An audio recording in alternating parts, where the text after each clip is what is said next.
নমস্কার বন্ধুরা, আপনারা কেমন আছেন? অবশ্যই সবাই ভালো আছেন, আমিও ভালো আছি। আজকে সকালে উইঠা স্নান কইরা ভোট দিতে যাচ্ছি। আর আপনাদের এলাকায় যদি ভোট হয়ে থাকে অবশ্যই আপনারাও যাবেন, নিজ নিজ প্রার্থীকে ভোট দিয়ে আসবেন। এটা আপনার ইচ্ছেই। এই তো ৩ বন্ধু মিলেই ভোট দিতে যাচ্ছি এবং বাকিরা ভোট দিয়ে আসতেছে, কেউ যাইতেছে এবং সুষ্ঠুভাবেই ভোট হচ্ছে আমি শুনলাম।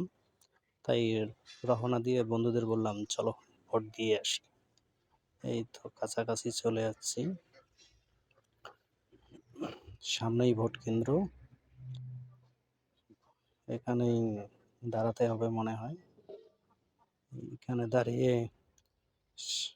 সামনে নাকি এই যে সিরিয়াল নিতে হবে, টোকেনটা নিয়ে তারপর ভোট কেন্দ্রে ঢুকবো ভোট দিতে। আশা করি আপনারাও, যাদের এলাকায় ভোট হচ্ছে তারা যাবেন।